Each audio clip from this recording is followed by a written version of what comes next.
एक धूप से सना खेत अंतहीन रूप से फैला हुआ है। इसका हरा विस्तार साफ आकाश के नीचे जीवंत है। 3 विशाल बैल शांति से चरते हैं। उनके मांसल रूप गर्मी में आराम कर रहे हैं। वे एक खुले मैदान की विशालता के खिलाफ एकजुट होकर एक साथ खड़े हैं। बैल धीरे धीरे चबाते हैं। उनकी आंखें संतुष्टि में आधी बंद होती हैं, क्योंकि वे दिन का आनंद लेते हैं। एक हल्की हवा लंबे घास से गुजरती है, एक सुखदायक प्राकृतिक सद्भाव पैदा करती है। यह दृश्य शांति का प्रतीक है। प्रकृति के आलिंगन में शांत सह अस्तित्व का एक चित्र। जंगल के किनारे एक शक्तिशाली शेर बैलों के एक झुंड को देखता है। उसकी निगाह शिकारी भूख से तीव्र है। शेर की आंखें चमकती हैं, जोखिमों का आकलन करते हुए, जैसे वह बैलों की एकजुट संख्या में ताकत का आकलन करता है।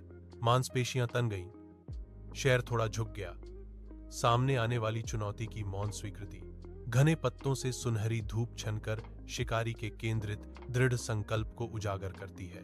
तेज हवा ऊंचे घास से फुसफुसाती है, शिकार की गंध और एक मुश्किल शिकार का वादा करती है। एक विशाल पेड़ की छाया में एक शेर बैठा है। उसकी नजरें चालाकी से तेज हैं। उसकी सुनहरी आंखों में एक योजना पक रही है।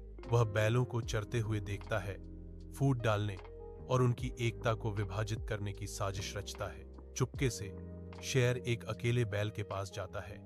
उसकी चालें उसकी शिकारी मंशा को दर्शाती हैं। वह फुसफुसाते हुए कहता है, तुम्हारे दोस्त तुम्हें पसंद नहीं करते। सूर्य के नीचे एक विशाल मैदान में बैलों के बीच अविश्वास पनपता है, जो असहमति की लंबी छाया डालता है। एकजुट होने के बाद वे अब सुनसान एकांत में चरते हैं, जो उनके टूटे हुए बंधन का मूक प्रमाण है। शेर देखता है, एक शिकारी का धैर्य अपने घातक इरादे को छिपाता है, क्योंकि बैल अलग हो जाते हैं। लंबा घास झूमता है, शेर के दृष्टिकोण को छुपाता है, क्योंकि यह अपने पहले लक्ष्य को अलग करता है। एक भयंकर दहाड़ के साथ शेर प्रहार करता है, जो मैदान की नाजुक शांति को तोड़ देता है। बचा हुआ बैल अब अकेला उनके टूटे हुए गठबंधन और आसन्न विनाश की स्पष्ट वास्तविकता का सामना करता है। एक विशाल खेत में एक अकेला बैल खड़ा है, अलग थलग और डर से कांप रहा है। शेर शिकारी कृपा से आगे बढ़ता है। उसकी छाया खुले मैदान में लंबी खिंचती है। बैल अपने अपरिहार्य भाग्य का सामना करता है। उसकी आंखों में समझदारी छा जाती है। वह कोने में है, अकेले शेर की ताकत के खिलाफ। खोई हुई एकता का परिणाम दर्दनाक रूप से स्पष्ट हो जाता है।